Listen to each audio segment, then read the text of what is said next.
Hi, everyone. Welcome to One Question with Pastor Adam. And hey, I'm Adam, and I am pastor to believers and doubters, to unfaithful Christians and faithful atheists. And friends, we aren't afraid of questions here at One Question with Pastor Adam because Jesus was not afraid of questions either. And so each Thursday at 11 o'clock Pacific, we are going to go over a question that you may have sent me or a question that I have about religion, politics. All of it is up for grabs. And today I am so excited because the question is Satanism. I love it. I love it. This is what we are all about here. And the question really came up for me because many of you know my son invited me to start a TikTok about a year and a half ago. And I started posting videos up on TikTok. And one of my biggest, kindest audience members on TikTok were people who identified as Satanists. And they came on and they were like, hey, just want you to know that I'm a Satanist, but I support what you're doing. And I was like, what is going on here? Like Satanists supporting a Christian pastor? This is really, and it tended to be things where I would talk about how Jesus was rebellious, how Jesus was going to the temple and saying this is not how we should be treating people because it is, and it has become unjust. And it was basically like those kinds of videos where Satanists would come on and be like, love what you're doing, keep it up. So I began doing my own research on Satanism and finding, oh my goodness, there are a lot of similarities happening here, especially when it comes to the prophets of the Old Testament, Jesus, and social justice. So I ended up writing an article on Satanism and why this Christian pastor supports Satanists. And I got some comments, which was really interesting. One email I got was from a man named John Morehead, and he is our guest today. And John is the director of the evangelical chapter of the Foundation for Religious Diplomacy. He is an adjunct professor at Multnomah University. He is the editor of the book Encountering New Religious Movements, Holistic Evangelical Approach, and the book A Charitable Orthopraxy, Christian Perspectives on Emotions in Multi-Faith Engagement.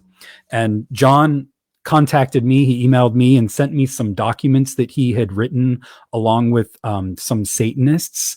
And I read it and I was so intrigued, and I wanted to bring John on to talk with us about how, from his evangelical Christian perspective, he got interested in Satanism. So, awesome stuff. So I'm going to bring John in now. Hi, Luke, and hi, Lita. Hi, John. Hi, how are you? Good. How are you? I'm doing well. Awesome. Well, thank you so much for being here. Did I get your intro right? You did just one small correction. That last book, it's a charitable orthopathy. We've got orthodoxy, right doctrine, orthopraxy, praxis, and we tend to emphasize those, but we wanted to go with right emotions, how we feel about religious others. Oh, goodness. I love Okay. it. I love it because there are a lot of feelings, especially when it comes to Satanism Yeah. and Christianity and our engagement with Satanism. So I'm interested in how you got involved in having conversations with Satanists. That's kind of the most recent form of conversations with people in other religious traditions. Let me share just a little bit about my background. I haven't always been doing what I call multi-faith engagement or religious diplomacy. Years and years ago, I was a member of a new religious movement, a Mormon offshoot, and I became an evangelical, and I immediately encountered the approach of the late Walter Martin, that counter-cult apologetic approach. And I worked for one of the largest counter-cult organizations in the United States, Watchman Fellowship. And we used to go around the country. They still do this. And you would do seminars on what we what I would call the big three: Mormonism, Jehovah's Witnesses, and New Age. Those groups that evangelicals found most threatening. And we would talk about them and how you can refute them and this kind of a thing. And it always made me a little uncomfortable. And I think I've always been fairly well read. And I started looking at the history of Christian mission and missiology. And it dawned on me that the way in which missionaries overseas relate to people in other traditions, they embed themselves in the culture. They not only learn the language, they learn the worldview.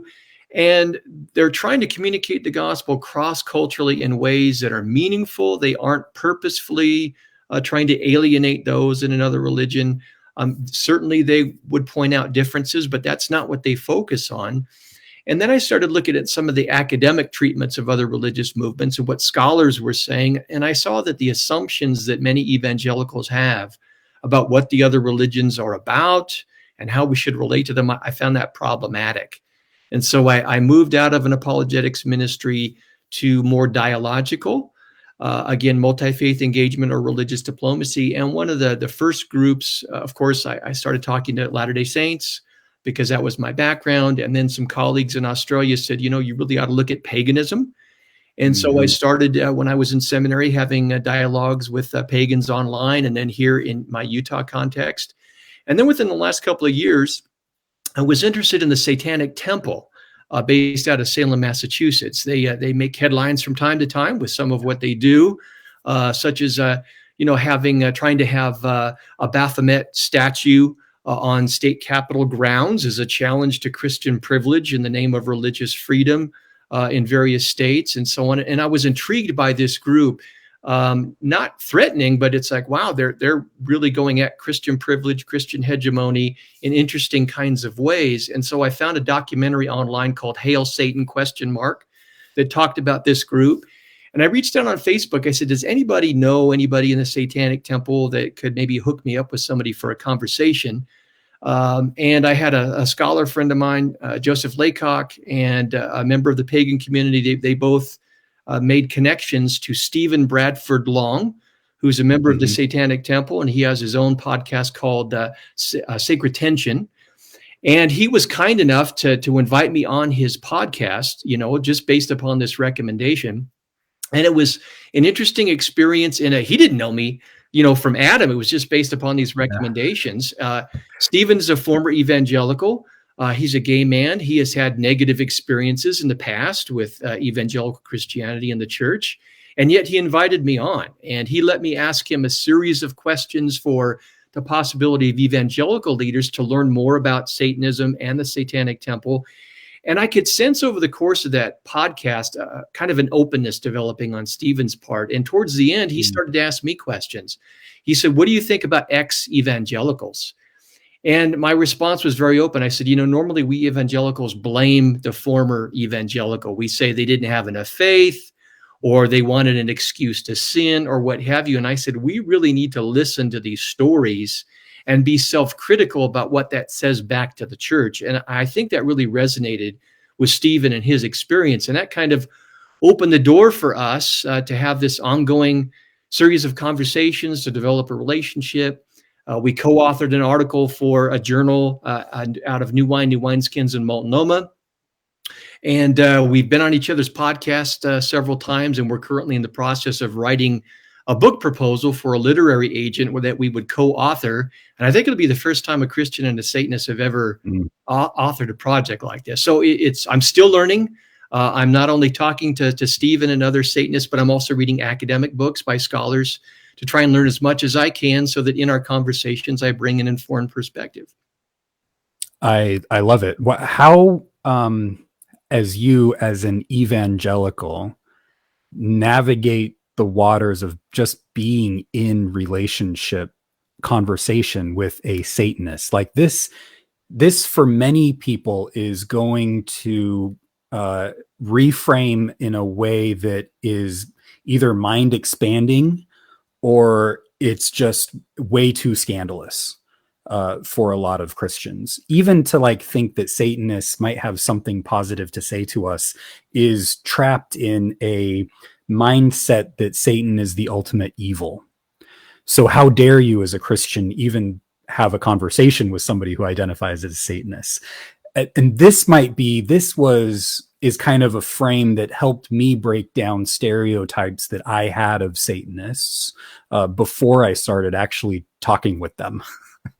Right. So how have you been able to kind of deconstruct maybe those kinds of stereotypes that we've grown up with in Christian culture? Yeah, I do think it's one of the biggest challenges Christians face, especially conservative Christians, evangelicals, and others, because we do bring the stereotypes. Satanists have been kind of understood as the embodiment of spiritual evil, being in opposition to God and the church. I never came from that perspective. I've been fortunate to kind of be on the outside edge of evangelicalism, still a part of the community, sometimes reluctant member, but trying to pursue understanding and reform from within. I have in the past, Charisma magazine many years ago did a story on this, where there was a gentleman running around claiming he was the son of the late Anton LaVey, founder of the Church in Satan in San Francisco. And the story that was making the rounds, I knew, and I mean this theologically, was BS, because it was common knowledge in biographies how many children he had. And I got in touch with this individual and challenged him, and he provided to Charisma magazine some forged documents with his identity and so on. Basically, what he was doing was trying to build a ministry based upon being a supposed ex-Satanist and Satanist royalty. This happens frequently within Christian circles. We love an ex-member testimony, right? We give these people great authority and so on. And Charisma, to their credit, they ran a story and said, we're sorry we ran the original piece. This just didn't pan out. So all that to say, I haven't bought into the narrative that many conservative Christians have about Satanism. So I would say one of the biggest challenges we face is being willing to allow Satanists to define themselves. Most Satanists are, in fact, atheists. They don't believe in the existence of, let alone worship the Christian devil. And they look at Satan as a literary figure, symbolic, one of rebellion against injustice, and they find inspiration in that. And in the case of the Satanic Temple, they're trying to build a non-theistic spirituality. They've got various tenets on their website that they live by and practice. And what they're very good at is trying to, again, challenge Christian privilege in the public square in the name of religious freedom. And so I would encourage Christians just to be willing to listen, rethink assumptions and stereotypes. And unfortunately, what often happens is I've had Christians push back and say, well, maybe your Satanist friends aren't being honest with you. And again, that goes back to the whole assumption, right? Because they're the embodiment of evil, they can't tell the truth. You can't go anywhere with that. If you can't trust the other in relationship and conversation, you have nowhere to go. So it's really on us tapping into the best of the Christian tradition in terms of love of neighbor, hospitality, humility, Philippians 2, right? Being like having the same mind as Jesus had, and entering into these conversations with an open mind. Yeah, we've got some listeners here. So everybody, if you have comments or questions about Satanism, go ahead and put those up there and we will get to them. And you're reminding me of how many Christians come at other religions too, like Islam. It's always assumed that Muslims are lying to us. So Muslims can't have anything good to say. And if they say something good or positive about God, it's because they're lying, because they're really coming after us and trying to change our whole culture. And it's just this kind of toxic mistrust of the other, which to me feels very non-Christian. Yeah, I would agree with that. And I think that has really gotten worse over the intervening decades. There were the Satanic Panics in the 1980s into the 1990s, where Christians were concerned about alleged, satanic messages in rock and roll albums. And even in the broader culture, there were allegations in daycare centers of daycare workers performing satanic rituals and engaging in satanic ritual abuse. None of this was based on any evidence. There was an FBI report that debunked this and so on. And that the conventional wisdom is that this disappeared in the 1990s. And what Stephen and I are trying to do, we hope to do in a forthcoming book, is argue that it didn't disappear. It just changed in the way in which it manifests itself. Mm. So that in the 1990s and in the intervening decades, Christians through Christian fiction, Left Behind, we got more interested in end times conspiracy theories. Through This Present Darkness, we developed our concern for demonology and spiritual warfare. And then we expanded our sense of who our cultural enemies were. It wasn't just Satanists. It became Muslims post 9/11. It became liberals and so-called democrats. I found that term recently on the internet. And so from that perspective, we can understand that when Lil Nas X, the rapper, came up with the Satan shoes, and there was this big uproar from conservatives and Christians, this is a contemporary manifestation of the Satanic Panic that never went away. And we want to claim that even with President Trump and his presidency, perhaps the insurrection on January 6th, given the influence of QAnon and pedophile satanic conspiracy theories, in part, maybe even the insurrection can be a fruit of this ongoing demonological black and white kind of worldview that many Christians have in America. It's I don't want to be overly judgmental, but it's almost like it's projection. Like you told the story of the guy who lied to be the son of Anton LaVey, right? Right.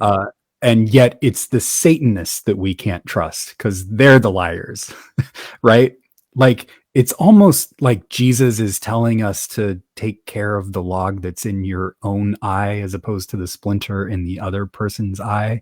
I mean, this is all like, it just feels like a lot of projection. And how do Christians, as you say, like a lot of it is a lot of what Satanism is like putting the Baphomet statue. Is that how you say it? Baphomet, yeah. Baphomet statue where the 10 Commandment statues are, right?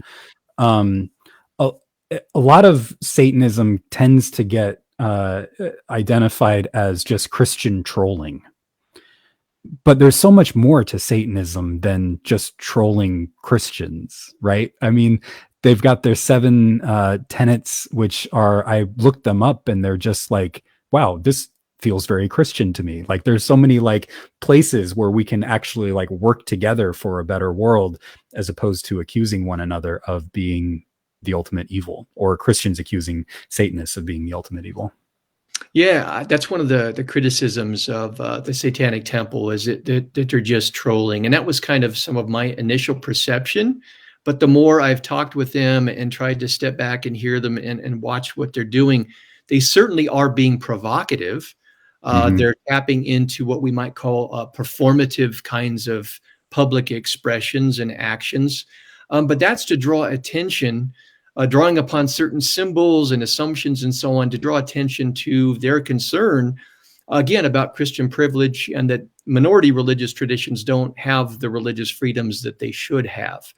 And, you know, if we get upset about that, we need to keep in mind that there is a tradition in the Hebrew prophets for performative kinds of actions, calling attention to injustice. So the form itself shouldn't be the problem.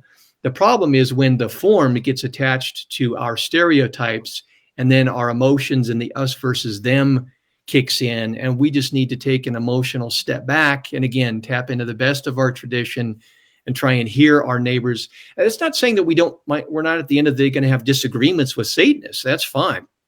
If you're an atheist and you're a Christian, you're going to have some basic disagreements over worldview issues and maybe some political issues, depending upon where you fall on the political spectrum.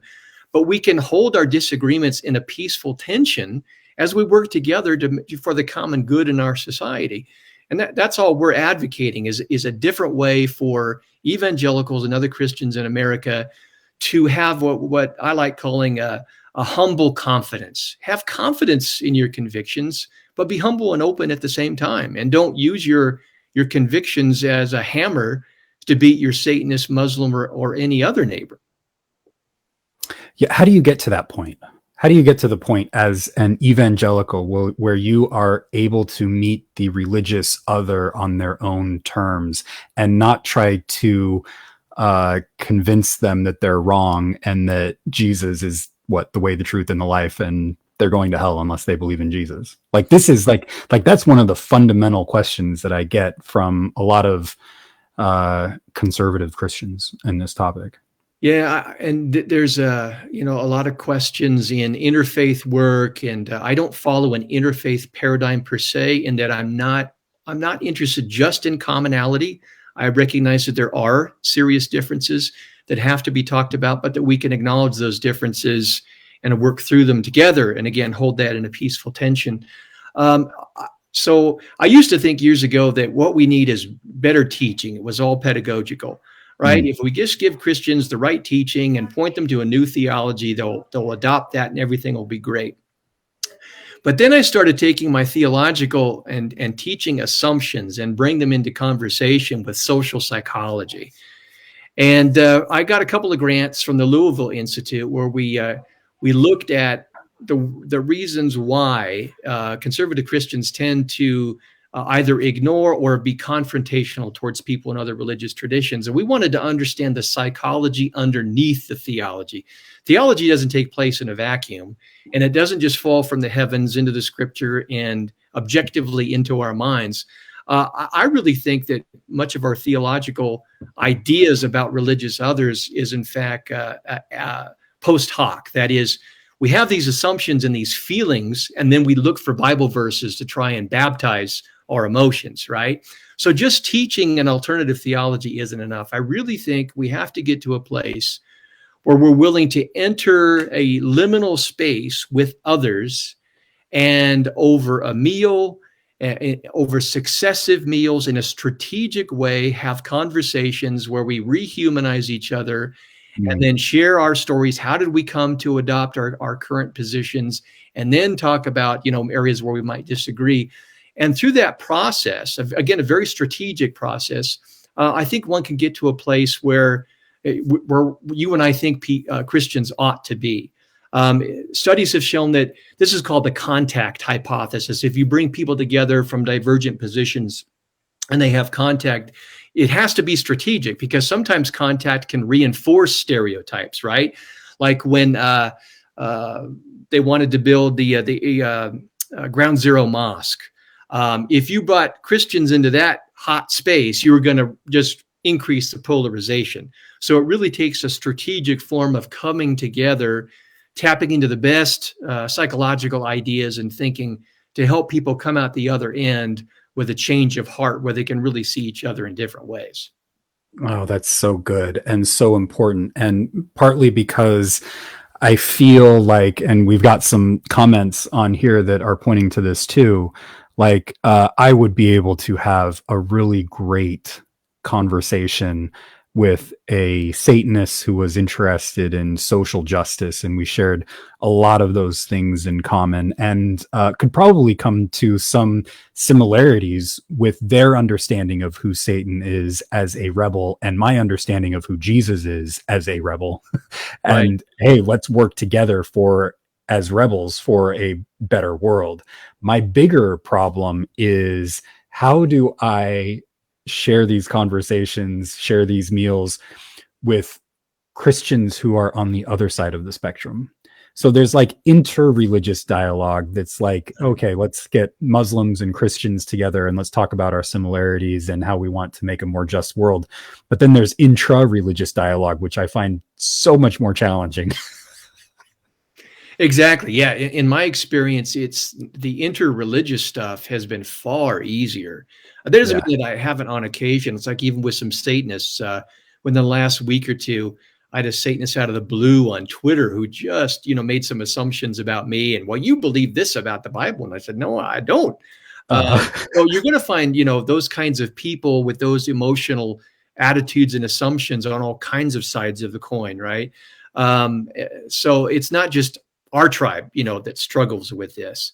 But I would say, I would love to see a change in evangelicalism so that maybe in the future, evangelicalism is more open to the religious other. What's the best way to do that?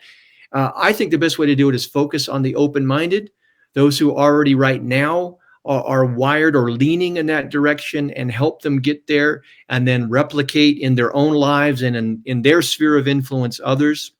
And I think eventually that becomes the new norm.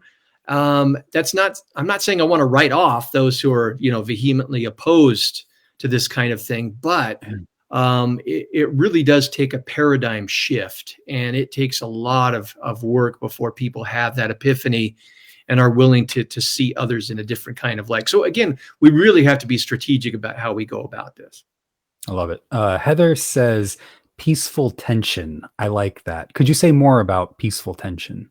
Yeah, it goes back to the idea that, again, I'm not pursuing an interfaith approach. And in general, interfaith approaches tend to bring people from different religious traditions and focus on commonality. There's a minimization of differences, or sometimes they even say, the differences aren't there, they're just perceived.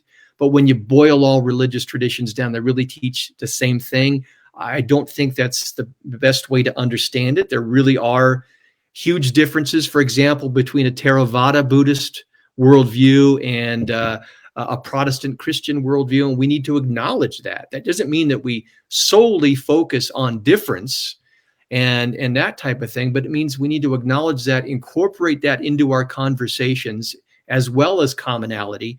And at the end of the day, recognize that it may be that just in a marriage where two people who sometimes have very different ideas nevertheless cohabitate and make a relationship work through differences over a lifetime, that we can do the same kind of things in religion and politics. We're holding our differences that are very real. And if we didn't have those differences, I wouldn't be a Christian, and Stephen wouldn't be a Satanist, right? There are reasons why we have these differences, but that's okay. We're going to hold those differences in a peaceful tension over the course of our relationship, and we're still going to work together for the common good. Doesn't mean at times we might try and persuade each other, hey, I think you're wrong on that. That's okay. But I'm not objectifying the other as an object for evangelism, where I only want to be in relationship with you and talk with you if you come over to my side of seeing things. That is so fascinating to me, because that is so, okay. So let's see. It's Elizabeth says, this is the most fascinating conversation. I have seriously never seen such an open-minded evangelical. So I think what part of what I wanted to talk with you about is breaking down stereotypes of Satanists. But what you are doing is also breaking down stereotypes of evangelicals at the same time, because my stereotype of evangelicals is the opposite of what you just said, which is the only reason that I'm going to be in a conversation with somebody who is a religious other is to get them over on my side and to see the truth about Jesus. But you are saying that there's something within that for you as an evangelical that is objectifying the other, and you refuse to do that. Yeah, that's correct. And I recognize that many, perhaps most evangelicals do not come from my perspective. That's why I try and tell people I'm a different kind of evangelical, but I still identify with that. I had Stephen ask me, I think during that first podcast, he said, why do you, with your views, why do you stay evangelical? And I said, because it's my family. You don't get to choose your family, and you got to take the good with the bad, right? But I recognize that that's out there, but that's not all that is out there. There was a chapter in a book, and I'm forgetting the author's name, that came out within the last year or two, where he took that assumption often held by more liberal or progressive kinds of peoples, that evangelicals, they just don't have humility. They don't have the ability to enter into these spaces with those that they disagree with. And he went and did some studies with groups like my colleague Paul Lewis Metzger out of Multnomah with his group New Wine, New Wineskins. For years, they have been enjoying potluck conversations and relationships with members of the Dharma Rain Zen Buddhist community. And neither the Christians nor the Buddhists gave up their convictions. They didn't go in saying, I'm wrong and you guys are right, but they were willing to go into that space and hold on to convictions. And they found that some of those ideas that they had about each other were challenged. So that includes Buddhists as well as the evangelicals. And we have discovered over our research, again, over that grant process in the past, we stumble upon them every once in a while. There are churches, there are individual evangelicals who are relating to religious others in their community in very neighborly and hospitable kinds of ways. And what we're trying to do is network those people together and then provide them with the tools so that instead of just stumbling into this, we can be more proactive and perhaps make this the way of the future for evangelicals. What are some of those tools? Oh, I've talked about some of those, and that is, helping people realize that this is not just about theology. I don't know how many books I've read great books by well-meaning evangelical scholars and professors, many who are colleagues of mine, articulating a different theology for evangelicals. We've had those books out for years. It hasn't changed the subculture. So it's not just about theology. It's not just about teaching. It's not just about writing books, as important as that is. It's getting those ideas into people's hearts and minds.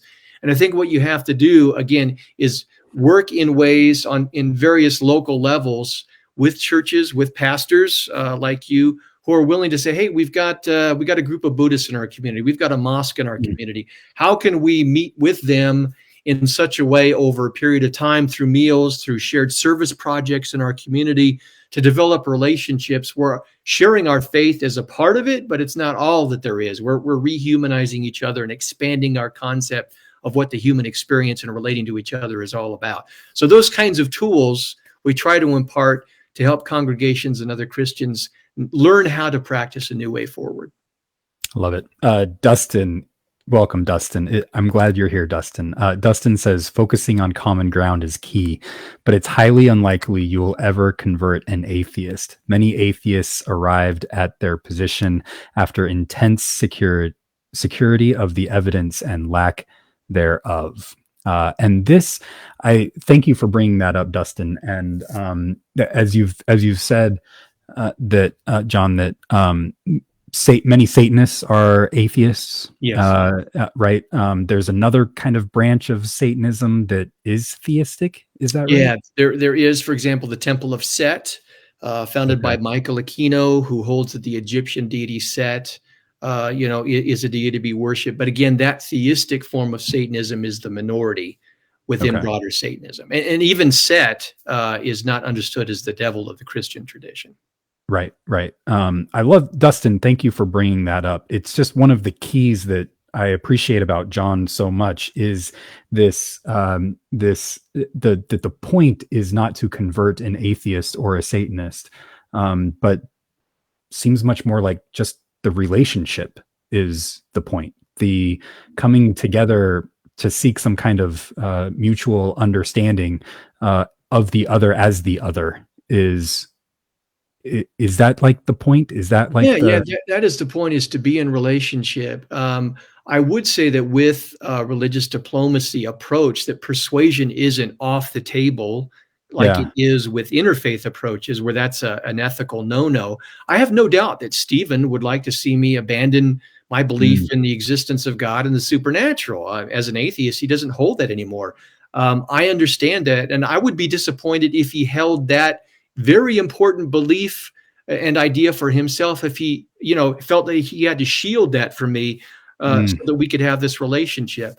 I would like to see him come to a different way of understanding the Christian tradition or so on, but we don't focus on that. The point of the relationship is not, I hope that Stephen becomes an ex-Satanist, or I hope John becomes an ex-evangelical. It is what it is, but we're in relationship with each other because we like each other. And he's doing the similar kind of work in the Satanic Temple that I'm doing in evangelicalism. He happens to be developing some material to help Satanists in his tradition relate to others outside of the Satanist community in more positive kinds of ways. So it's a fascinating kind of relationship and dynamic that we have. But that's what we hope other people might be interested in learning how to do. I love it. Heather says, I think there's a fear that if you listen to another faith's perspective, then you've blasphemed the spirit, and that's the unforgivable sin. And this may be especially true when it comes to Satanism because of the stereotype that Satan and the Holy Spirit are in this like eternal battle. And if you choose Satanism, then you've rejected the Holy Spirit, and that's the unforgivable sin.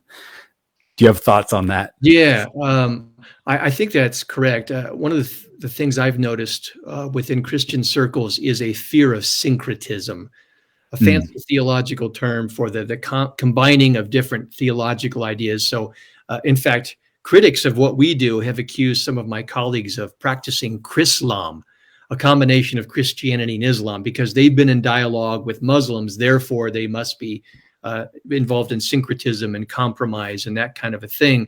And so the assumption is, in order to stay pure, spiritually pure, every religious tradition is interested in purity in some sense, right?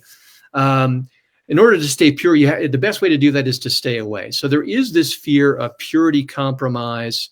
In social psychology, that shows up in what's called moral foundations theory. There's also harm-based psychology. And the idea is that we stay away from social others that we fear who may do us harm. And that plays right into the psychological dynamics that then turn into theological ideas within evangelicalism. I think the Satanist is going to do me harm. I think the Muslim's going to harm me, not only from their ideas, but they may be terrorists and this kind of a thing. So it's best to either stay away, and when they encroach into the public square in what is often construed as Christian America, therefore they're trying to also harm a Christian country. And then I need to not only stay away, I need to oppose because they represent spiritual evil. So there are a lot of, this is like an onion. There's multifaceted concerns and things at play that we need to address and peel apart that onion to help make this a better situation. Yeah, after doing some research and conversations that you've had with Satanists, I came across, they mentioned a Tucker Carlson piece. Yes. Where there's a Satanist after school program that they wanted to put into certain schools, in part because there were Christian after school programs, and they wanted to bring a diversity. So if you wanted an after school program that wasn't Christian, you could go to the Satanist one.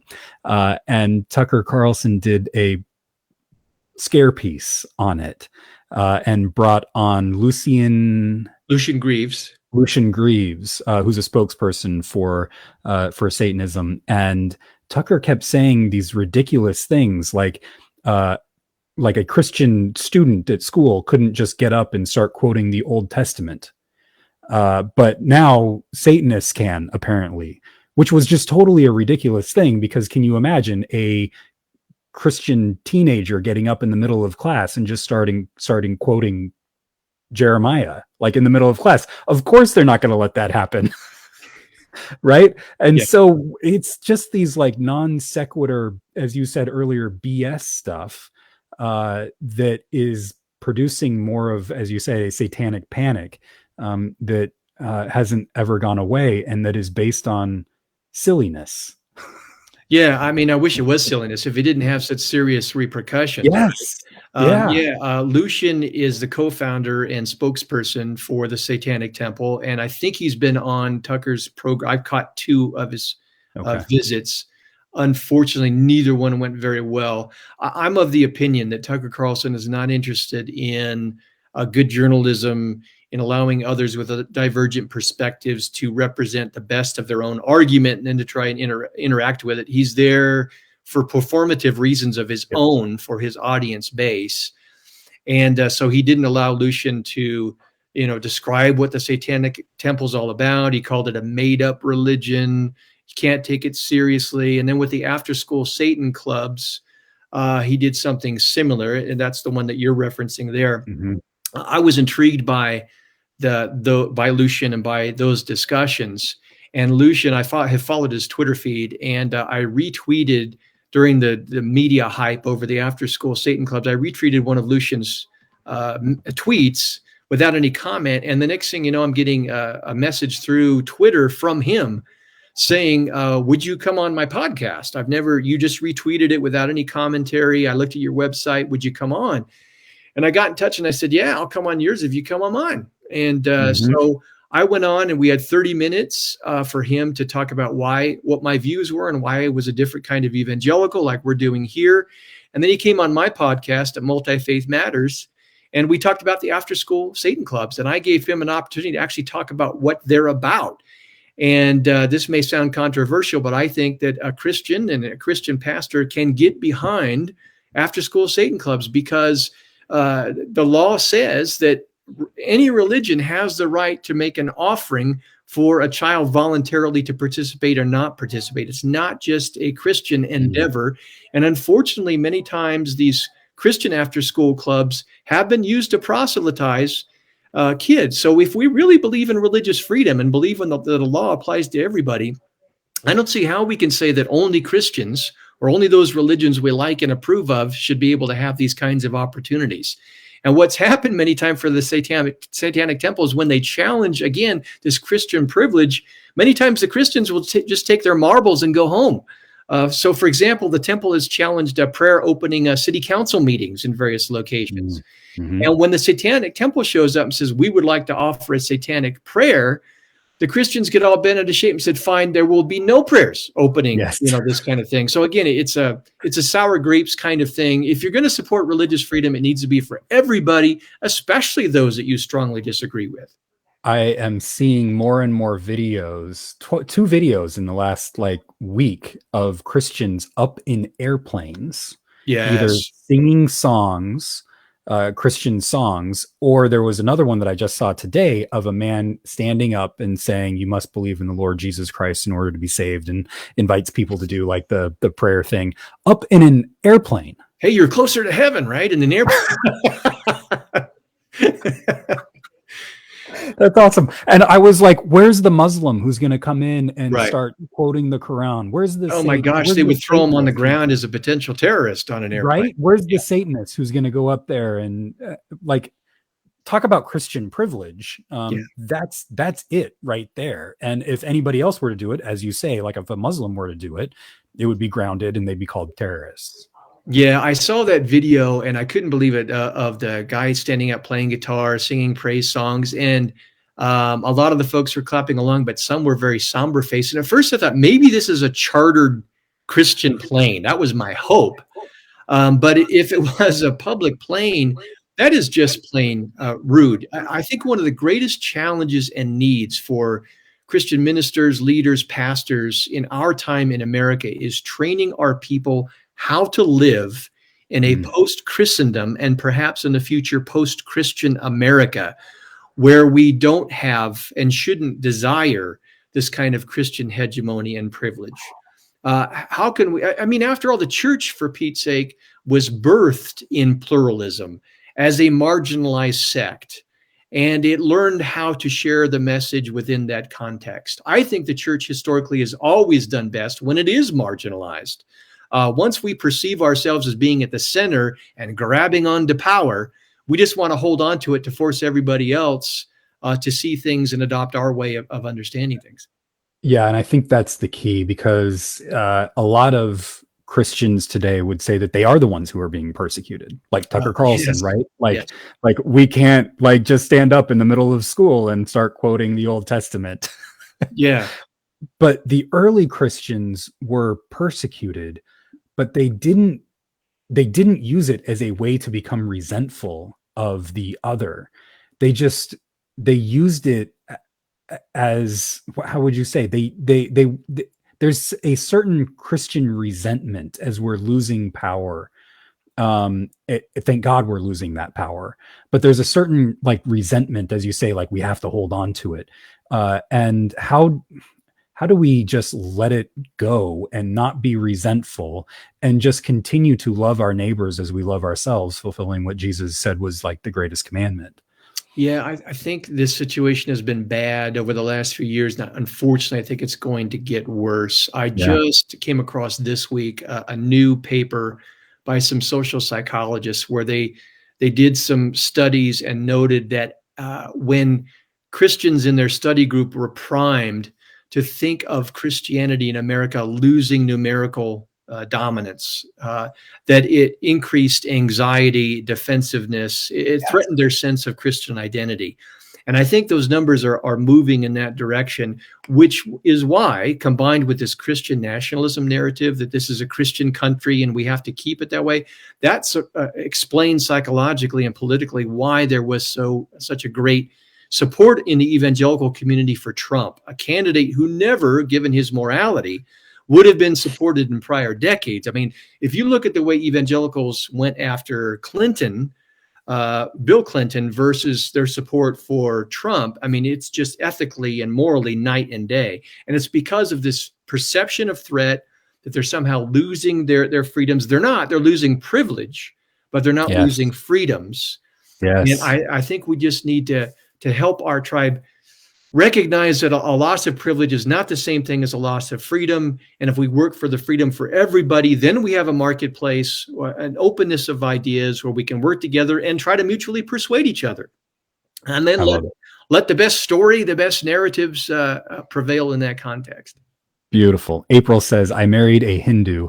Never thought conversion was right. I love him as he is. April, that is the point. Thank you. Dustin says, we agree a great deal, I think, share many of the moral values, such as reducing suffering for children. Atheists and Christians alike can come together there. Dustin, I'm so glad that you're here. Thank you for that. Okay, we've got about 3 minutes left. Any final thoughts that you want to get out, John, before we head out? Folks can, if they want to, learn more and get in touch, I'm at multifaithmatters.org. I've got a podcast where they can look at me having these kinds of conversations with not only Satanists and pagans and Hindus and Muslims and all kinds of people. And I would be more than happy to answer questions for folks, and even ones of concern, even those who might be concerned for my soul as a result of that kind of approach. That's awesome. I put some links into John's conversations with Lucian Greaves of the Satanic Temple, so you can check that out on YouTube. Also put in a link in the chat section to Multi-Faith Matters. So John, thank you so much for being here. It's a joy talking with you. Thank you for your work, and thank you, everybody, for your comments. Dustin says, most atheists I know will defend the right of Christians to practice their faith. Thank you, Dustin. And John and I, as Christians, want to work for you to be able to practice your atheism in a safe place. And hopefully we can all come together and make that happen. So thank you all for your comments. John, God bless. Thank you for being here. And everybody, you can keep up with One Question with Pastor Adam on Facebook and YouTube and wherever you watch your podcasts. And John, can people keep up with you on Twitter? You mentioned Twitter, other social media? Yeah, if they just look up Multi-Faith Matters, they'll find it at YouTube and Twitter, and I've got a Facebook page, and there's probably more of me out there than people are interested in. But yeah, they can find me anywhere. And thank you, Adam, so much for the invitation. I appreciate it. Absolutely. Absolutely. Everybody, we will do this again next Thursday at 11 o'clock Pacific on the Raven Foundation Facebook page and the Clackamas United Church of Christ Facebook page. Until then, God be with you.